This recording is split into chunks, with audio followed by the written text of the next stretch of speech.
Boa tarde, meus irmãos. Nós vamos ter o estudo da palavra de Deus nesse momento e eu quero convidar a todos a apreciarmos o que as Sagradas Escrituras têm a nos dizer. Nessa tarde, antes de começarmos o estudo, vamos mais uma vez ter aquele tempo de oração. Falemos com Deus então. Bendito Senhor, nós agradecemos a Ti pelas expressões de bondade do Senhor na nossa vida. São muitas as expressões e nós te agradecemos por cada uma delas. Queremos te agradecer, ó Deus, e pedir para que o Senhor use de bondade com aqueles que estão passando por luta. Lembramos aqui dos nossos enfermos, nosso irmão Raimundo ali em São Paulo, sua neta, a irmã Alessandra Serafini, ministra cura sobre ela, a irmã Daci, o nosso irmão Clay, a irmã Maria Luísa, a irmã Ana Celino. Ó Senhor amado, eu te suplico, ó Deus, para que o Senhor esteja sendo com a nossa irmã Didi também. Cuida do teu povo, Pai.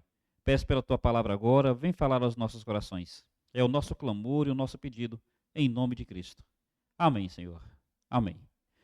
Meus irmãos, o nosso estudo da palavra hoje vai falar sobre a ressurreição da filha de Jairo. Então, milagre e paciência. Eu queria falar sobre isso. Paciência é necessário para que possamos ver o milagre. É isso que essa passagem tem a nos ensinar, entre outras lições, é claro. E para tanto, eu vou convidá-los a abrirem suas Bíblias no Evangelho de Lucas, no capítulo 12. Diz assim, Lucas capítulo 12. Ao regressar Jesus, a multidão o recebeu com alegria, porque todos o estavam esperando. Eis que veio um homem chamado Jairo, que era chefe da sinagoga, e prostrando-se aos pés de Jesus, lhe suplicou que chegasse até sua casa, pois tinha uma filha de uns 12 anos, que estava à beira da morte. Aqui, meus irmãos, nós estamos tendo uma noção inicial do que estava acontecendo.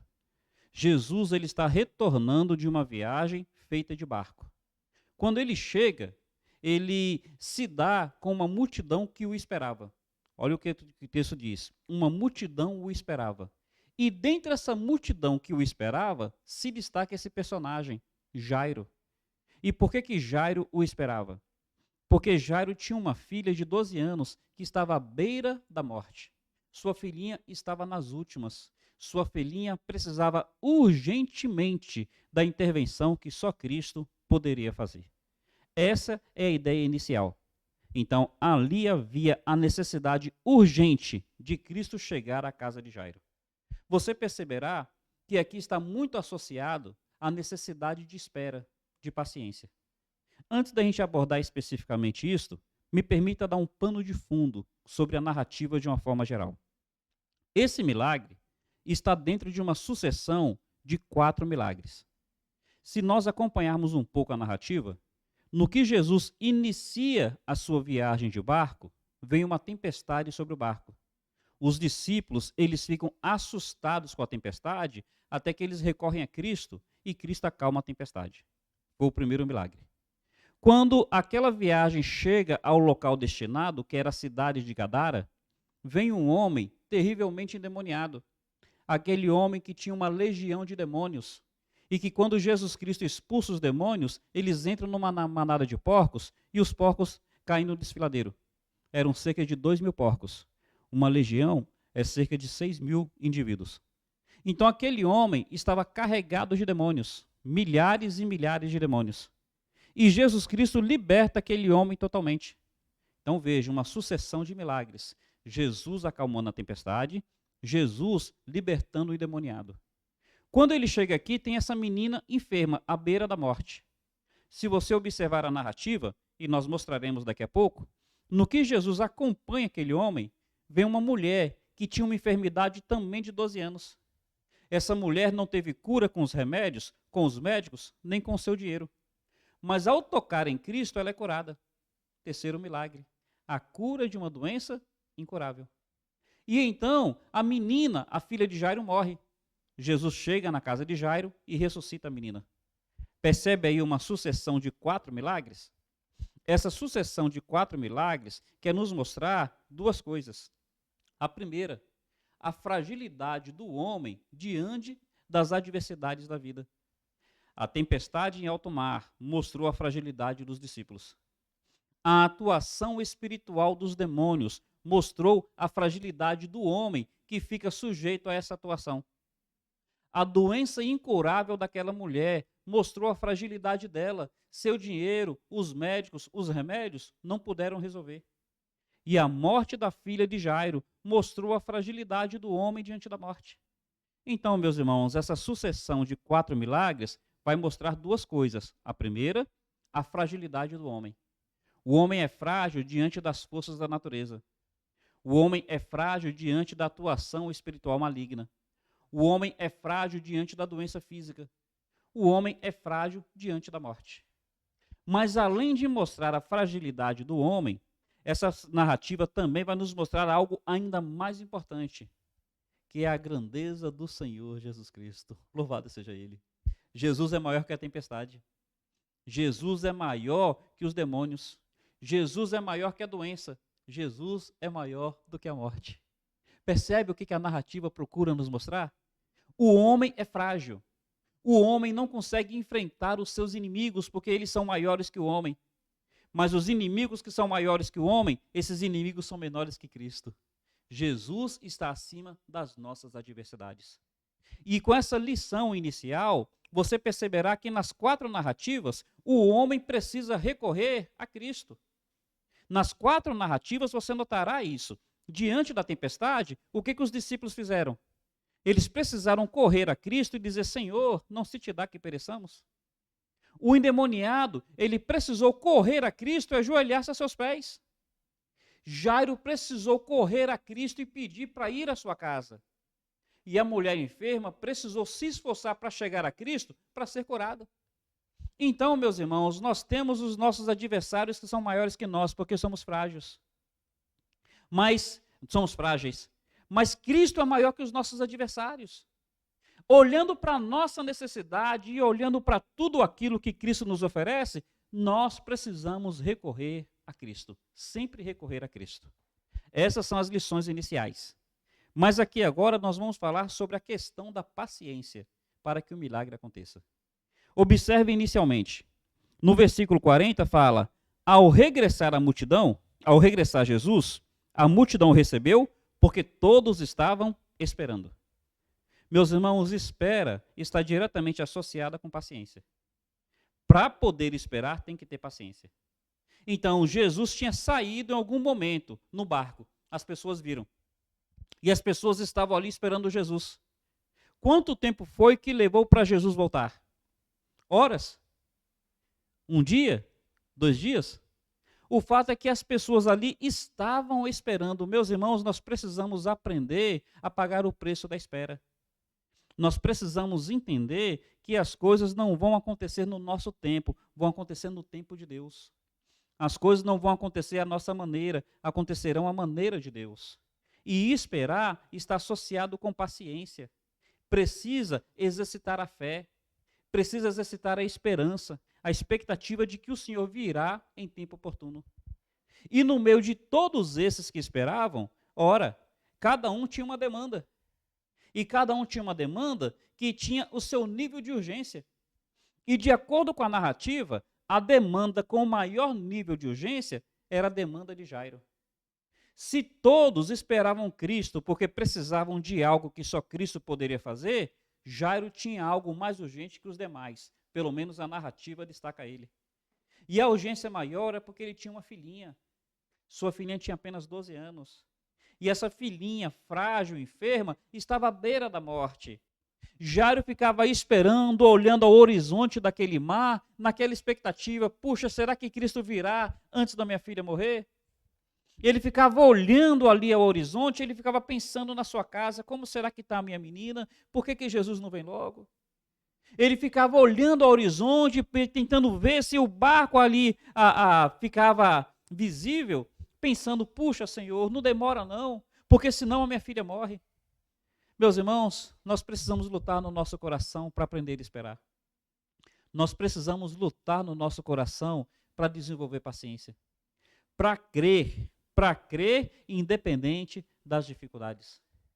A pessoa solteira precisa ter paciência para esperar a pessoa de Deus. O casal que está namorando precisa aprender paciência para esperar o tempo de Deus. Os casamentos precisam ter paciência para aprender a lidar um com o outro e os dois vencerem as adversidades. Os pais precisam ter paciência com seus filhos. O pastor precisa ter paciência com a sua igreja. A igreja precisa ter paciência uns com os outros. Meus irmãos, precisamos ter paciência, aprender a esperar o tempo e o agir de Deus. Mas então acontece algo maravilhoso. A espera deles está agora sendo bem-sucedida. Jesus chegou. E quando Jesus chega, eles o recebem com alegria. Eles fazem uma festa. Está aqui o Mestre, está aqui o Senhor, está aqui aquele que pode atender a demanda da nossa alma. E em meio àquela alegria, chega Jairo. Mas Jairo ainda não estava conseguindo desfrutar a alegria dos demais, porque Jairo ainda tinha expectativa do seu coração, porque a sua filha estava à beira da morte. Enquanto que os outros se alegravam, Jairo ainda estava angustiado. E meus irmãos, aqui nós precisamos entender que Jairo estava angustiado não porque ele não fosse um homem temente a Deus. A Bíblia fala que ele era o chefe da sinagoga. A Bíblia vai nos mostrar que Jairo, ele está angustiado porque ele precisa muito da intervenção do Senhor. Ele fala: Senhor, vamos à minha casa, vamos depressa, vamos rápido. Meus irmãos, nós, na nossa necessidade da intervenção do Senhor, precisamos aprender a esperar, mas nós também precisamos aprender a nos humilhar. O texto está dizendo, no versículo 41, que mesmo ele sendo o chefe da sinagoga, ele sendo uma pessoa que tinha um status e que era conhecida por causa daquele status, ele na frente de todo mundo se ajoelha aos pés de Cristo. Meus irmãos, diante da adversidade, não ficamos nos escondendo atrás do status, não. Olha, sejamos humildes, nos humilhemos publicamente na presença do Senhor, reconheçamos que precisamos dele. E está aqui Jairo clamando: Senhor, vamos logo. E aí o que vai acontecer? Finalzinho do verso 42, diz assim: enquanto ele ia, a multidão o apertava. Então ele estava indo. Jairo está com pressa, porque a filha de Jairo está perto de morrer. Jairo queria dar passos largos. Jairo talvez quisesse correr. Mas havia uma dificuldade para que eles pudessem andar mais rápidos. A multidão. Já tentou andar no meio da multidão? Você não consegue se deslocar com tanta facilidade. E eu fico olhando como é que o coração de Jairo talvez estivesse. Ele com pressa. Não havia relógio na época, mas se houvesse, ele o tempo inteiro olhando para o relógio. Não havia celular, mas se houvesse, ele estaria o tempo inteiro mandando um zap: como é que está minha filha, como é que está minha filha, eu estou quase chegando aí. Então não havia essas coisas, mas se houvesse, o coração dele estaria movendo ele a procurar essas coisas para saber como é que estava a situação. Ele queria avançar, mas a multidão não deixava. Uma curiosidade muito importante. Muitas vezes, a multidão em torno de Cristo acaba sendo um empecilho para que as pessoas se aproximem de Cristo. Às vezes, a multidão em torno de Cristo acaba sendo um empecilho para que as pessoas avancem com Cristo. E nós, que fazemos parte dessa multidão, porque está falando de mim, está falando de você, nós precisamos tomar cuidado para nós sermos multidões que ajudem e não multidões que atrapalhem. Meus irmãos, isso é muito sério. Nós precisamos tomar cuidado para sermos multidões que sirvam de degrau e não para sermos multidões que sirvam de tropeço. Daí a necessidade de nós pararmos para pensar se nós estamos agindo de maneira que ajude e não de maneira que atrapalhe. Nossas conversações, nosso comportamento, nosso envolvimento, nossa dedicação. Sejamos multidões que ajudem e não multidões que atrapalhem. Mas então o que acontece? Além da multidão já não está ajudando muito, o texto fala que uma mulher vem por trás de Jesus e toca nele. E quando ela toca nele, ela é curada. Bom, até aí, tudo bem, porque estava sendo um evento secreto. Estava sendo um evento que ninguém teve conhecimento. Mas o que vai acontecer então? Observe, por favor, o versículo 45. Mas Jesus parou e disse: quem me tocou? Meus irmãos, olha, eu lendo a narrativa assim, às vezes a gente não para pensar como é que estava o coração de Jairo. Lembra? Ele ficou esperando um tempão na praia. Quando ele esperava na praia, pensando que a filha estava morre, não morre, chega Jesus. As pessoas estão recebendo Jesus. Aí Jairo chega com um senso de urgência, se ajoelha e fala: Senhor, por favor, vamos logo para minha casa. Minha filha morre e não morre. Ora, vamos, senão ela morre. E aí não tem mais nada para fazer. Então tenta imaginar, Jairo está com pressa. Jesus está acompanhando, mas a multidão atrapalha. E eu fico imaginando que Jairo ali se esgueirando pela multidão, daqui a pouco ele olha para trás, cadê Jesus? Daqui a pouco ele olha para trás e tenta encontrar um mestre no meio da multidão. E quando ele consegue encontrar um mestre, está o mestre perguntando: quem foi que me tocou? Quem foi que me tocou? Está ele perguntando: foi você que me tocou? Foi você que me tocou? Quem me tocou? Tenta imaginar como é que ficou o coração de Jairo. O próprio Pedro chega em Jesus e fala: Senhor, a sua pergunta não está sendo muito bem entendida por nós, porque todo mundo está te apertando, todo mundo está te tocando. Se o próprio Pedro ele estava assim, sem entender a pergunta de Cristo, imagine Jairo, que estava com pressa de Cristo chegar à sua casa. Jairo está precisando aprender que, olha, ainda que as coisas estejam demoradas, ainda que pareça que o Senhor Jesus esteja envolvido com outras coisas e não com o seu problema, Jairo precisava aprender que o problema de Jairo não estava esquecido por Cristo. Meus irmãos, é o tempo de Deus, é a maneira de Deus. Não é o nosso tempo, não é a nossa maneira. Você pode achar que o Senhor está mais envolvido com outros assuntos, mas o seu assunto não está alheio a Cristo. E aí então acontece aquilo da mulher aparecer e da mulher falar: Senhor, fui eu que te toquei. E se você conhece a narrativa, o texto fala que ela vai explicar a Jesus. Vai explicar a Jesus por que havia acontecido isso. Então, no verso 47 diz assim: vendo a mulher que não podia ocultar-se, aproximou-se trêmula, prostrou-se diante dele e declarou à vista de todo o povo a causa por que lhe havia tocado. Percebe que não foi uma coisa rápida, não foi uma coisa relâmpago? Ela então vai se expor, depois de Jesus muito perguntar quem me tocou. Então, talvez o quê? 3 minutos? 5 minutos? 10 minutos? Aí depois que ela se expõe, ela vai explicar. Ela vai dizer: olha, Senhor, 12 anos atrás eu adoeci. E 12 anos atrás, quando eu adoeci, no início eu achei que não era nada grave. Mas como continuou, aí eu fui procurar tratamento. E aí ela começou a falar: olha, Jesus, eu tinha muito dinheiro. E com muito dinheiro, eu procurei médicos aqui, não resolveram. Eu procurei médicos em cidades maiores. E me falavam desse médico em tal lugar, e eu ia até ele.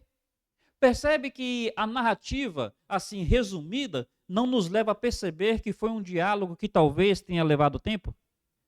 E nesse meio tempo, como é que o coração de Jairo deveria estar? Curiosidade: quando alguém vai narrar um problema, tem pessoas que narram com riquezas de detalhes. Com grande riquezas de detalhes.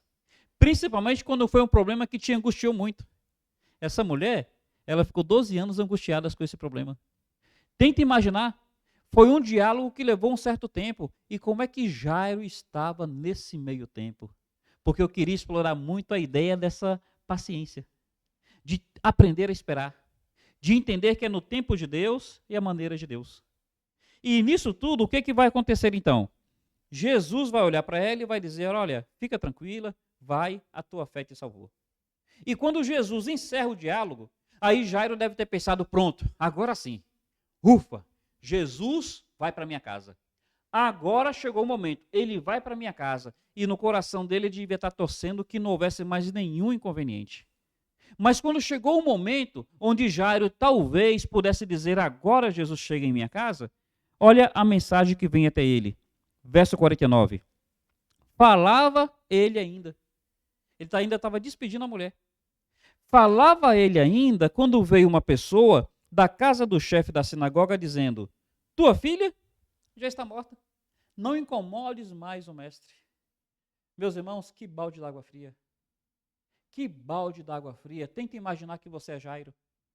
Chega a pior mensagem que poderia chegar. Não incomodes mais o mestre. Tua filha já está morta. Se você fosse Jairo, o que você teria pensado?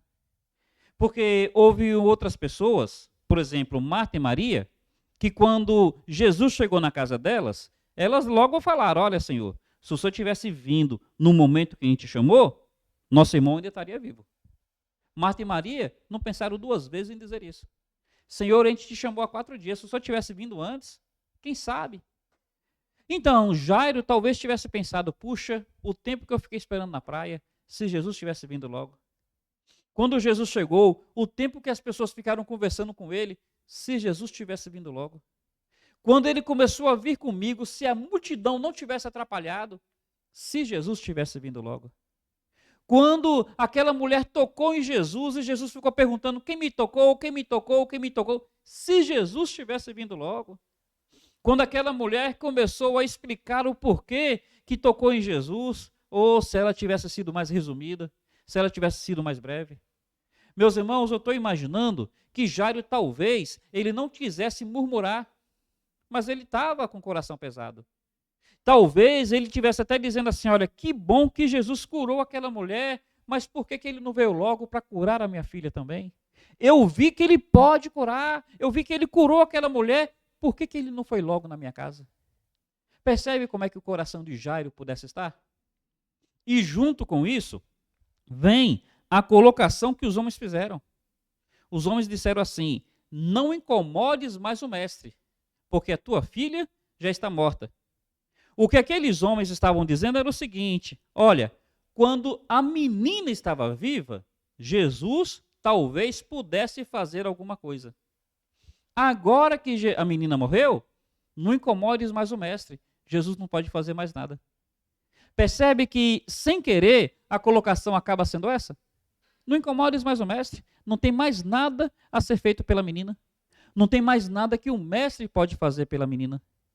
Quer dizer, aqui está desafiando Jairo a fé. Aprender a esperar e aprender a não se entregar diante dos desanimadores que nos cercam, diante das circunstâncias que são adversativas, que são adversas. Meus irmãos, Jairo está sendo desafiado à fé.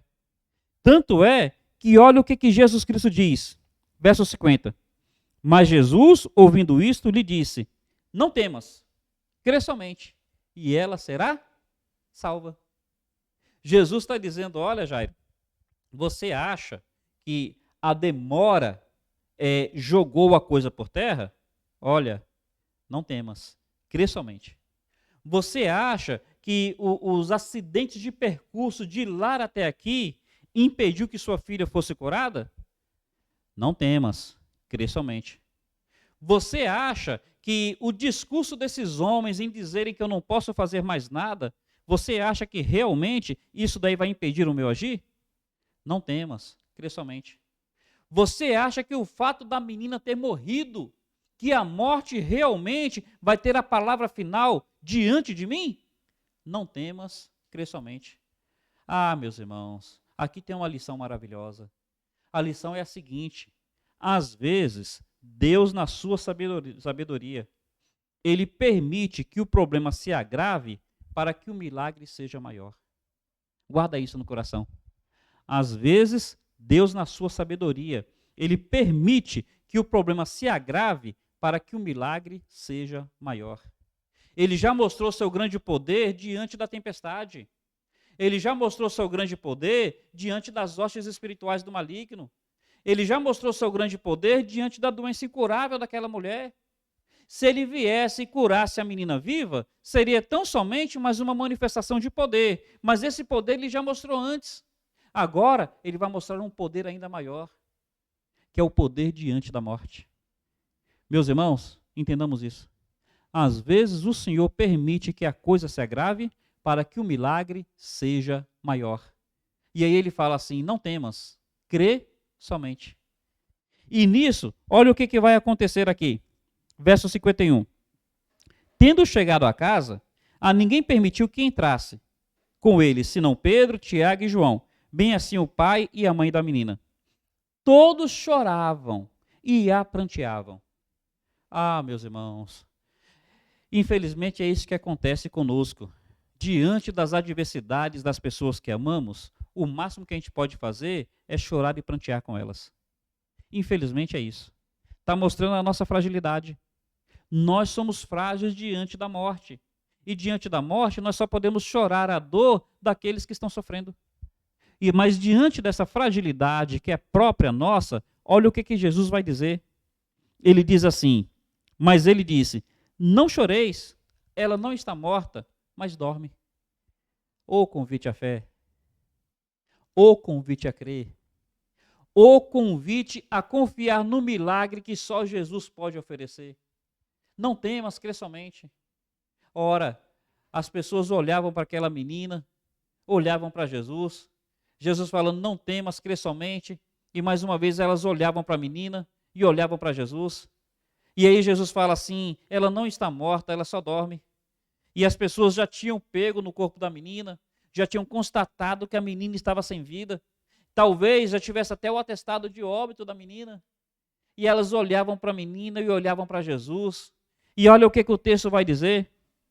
Verso 54, desculpem, verso 53.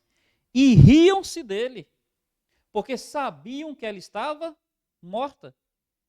O riam-se dele, talvez seja a zombaria. O riam-se dele, talvez seja assim, uma coisa lacônica. Poxa, Jesus quer consolar, mas ele nem sabe como consolar. Ele quer prometer que a menina está viva, mas ela está morta. Riam-se dele, não queriam acreditar. Meus irmãos, olha, o Senhor nos desafia a crer no impossível, porque milagre é isso. É aquilo que só o Senhor pode fazer. Não temas, crê somente, crê que seu casamento não está acabado. Creia que seus filhos voltarão para o aprisco do Senhor. Creia que Deus vai honrar a sua fé, vai honrar a sua busca, vai honrar a sua fidelidade. Creia, meu irmão. Creia, minha irmã. Não temas, não se abate, não desanima, não desista. Creia. O Senhor há de agir. O Senhor há de fazer. E então, observe o que acontece. Finalzinho aqui, versículo 54. Entretanto, ele tomando-a pela mão, disse em alta voz, menina, levanta-te. Menina, levanta-te. O versículo fala, verso 55, voltou-lhe o espírito, ela imediatamente se levantou e ele mandou que lhe dessem de comer. Oh, meus irmãos, com naturalidade, com simplicidade, mas com grande poder e autoridade. Menina, levanta-te. Menina, levanta-te. Eu estou repetindo, mas ele falou apenas uma vez. E o mesmo Senhor que manifestou autoridade sobre as ondas, quando ele falou assim, acalma-te, as ondas se acalmaram. O mesmo Senhor que manifestou autoridade sobre as hostes espirituais do mal, quando ele falou, sai dele, aquelas hostes saíram. O mesmo Senhor que manifestou autoridade sobre aquela mulher ao dizer assim, vai, a tua fé te salvou. Esse mesmo Senhor está mostrando autoridade sobre a morte. Ele está olhando para a menina e falou, levanta-te. E a menina recebeu seu espírito de volta e se levantou. Como é que a narrativa termina? Verso 56. Seus pais ficaram maravilhados. Seus pais ficaram maravilhados. Meus irmãos, nós ficamos maravilhados diante do agir do Senhor.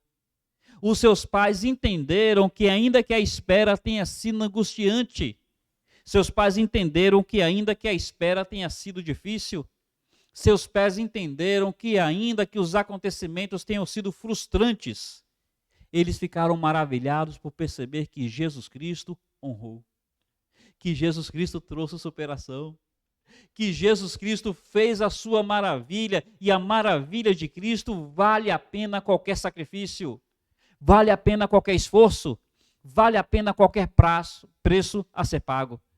Meus irmãos, o Senhor nos convida a termos paciência e esperarmos o seu agir, a termos paciência e esperarmos o seu milagre, a termos paciência e esperarmos a sua intervenção. O Senhor nos convida a perceber que nós realmente somos frágeis diante da tempestade, diante das hostes espirituais, diante da doença, diante da morte. Mas Ele também nos leva a perceber que nós somos frágeis, mas Ele não. Ele é maior do que tudo. Maior que nossas adversidades. Doença, morte, hostes espirituais, tempestade. Jesus é maior. E confiando na grandeza do Senhor, a narrativa nos leva a perceber que devemos buscar o Senhor. Devemos recorrer ao Senhor. Os discípulos na tempestade recorreram. Aquele homem endemoniado recorreu. A mulher enferma recorreu. Jairo recorreu pela sua filha. Meu irmão, busca o Senhor. Busca o Senhor. Pague o preço da espera, o preço da paciência. Pague o preço da busca. E confie que o Senhor há de honrar a sua busca. Em nome do Senhor, que possamos ver mais e mais das suas maravilhas em nossa vida. Louvado seja o nome do Pai. Quero encerrar agora com uma palavra de oração. Falemos com Deus. Obrigado, Pai, pela tua palavra, viva, eficaz e fala ao coração do teu povo. Que algo possa ter sido compartilhado para abençoar aqueles que nos acompanham aqui. Obrigado, ó Deus, porque nós vemos o teu agir em nossas vidas e te somos muito gratos. Em teu Filho te pedimos. Amém, Senhor. Amém. Meus irmãos, amanhã à noite nós teremos o nosso culto de oração e estudo bíblico. Queremos contar com a participação daqueles que puderem. Oração será às 19h30 aqui no templo e o estudo bíblico às 20 horas. Aí só transmitimos pela internet o estudo bíblico. Quem puder estar presente, seja muito bem-vindo. Deus os abençoe. Um carinhoso abraço.